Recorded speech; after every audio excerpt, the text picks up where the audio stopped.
Contre le cauchemar du genre, fragment sur la domestication. Initialement publié dans Biden, A Journal of Queer Heresy. Édition originale 2014, traduction et publication 2023.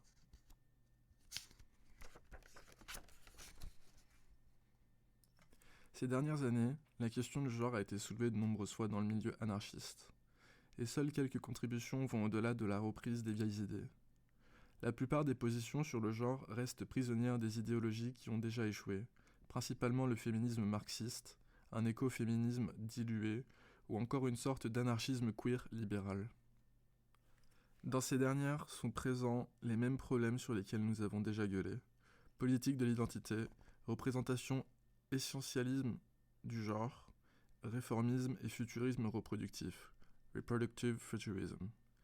Bien que nous n'ayons aucun intérêt à offrir une autre idéologie dans ce débat, nous imaginons qu'une échappatoire pourrait être dessinée en soulevant la question que peu se poseront, en mettant le cap vers le cœur secret de la vie genrée que toutes les réponses idéologiques prennent pour acquis.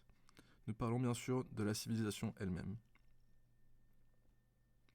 Une telle piste n'est pas aisée à suivre. Chaque étape, les histoires sont obscuries et falsifiées, par des imposteurs et des révolutionnaires carriéristes. Ces idées, présentées comme la science, sont séparées du mythe seulement parce que leurs auteurs proclament avoir aboli la mythologie. L'anthropologie, la psychanalyse, l'histoire, l'économie, chacune nous met face à un édifice différent construit pour cacher un secret vital. L'on trouve à chaque étape plus de questions que de réponses, et pourtant ce sombre voyage semble plus que nécessaire en ce moment. Alors que la civilisation technologique mène un assaut renouvelé contre l'expérience même des êtres vivants, les horreurs de la vie genrée continuent d'en être inséparables. Ces fléaux quotidiens que sont le viol, les emprisonnements, les agressions, les séparations, la dysmorphie, le déplacement, l'exploitation sexuelle et toutes les angoisses des techniques du soi sont seulement remplacées par de fausses solutions qui s'efforcent d'exclure toute possibilité de fuite.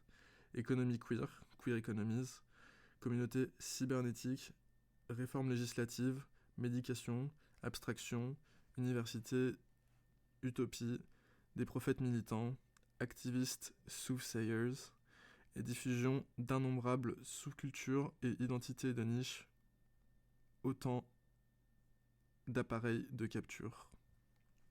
Le premier numéro de Beden porte sur une exégèse plutôt complexe du livre de Lee Edelman, Merde au futur, No Future. Nous y essayons de lire Edelman contre lui-même, de développer sa critique du progrès et de l'avenir hors de son cadre universitaire et au-delà des limites de sa forme. Pour cela, nous avons exploré les traditions de révolte queer auxquelles sa théorie est redevable, en particularité la pensée de Guy Hockenheim, Explorer Hockenheim, se révèle toujours particulièrement excitant parce que ses écrits représentent une des premières théories queer à rejeter explicitement la civilisation, mais aussi la famille, l'économie, la métaphysique, la sexualité et le genre qui la composent, tout en imaginant également un désir queer comme chute de la civilisation. Cette exploration nous a amené à explorer les soubassements corporels et spirituels de la civilisation, la domestication ou le processus de la victoire de nos pères sur nos vies. La manière dont l'ordre social établi par la mort continue à hanter le vivant, le résidu de nos mémoires, de culture et de relations accumulées qui nous ont été transmises à travers la progression linéaire du temps et le fantasme, fantasy, de l'enfant. Cet engagement des horreurs du passé dans nos vies présentes qui assure la perpétuation de la civilisation. L'enquête présente débute ici. Explorer le conflit du caractère sauvage, wildness du désir queer contre la domestication, c'est viser un ennemi que nous affrontons depuis le début du temps lui-même.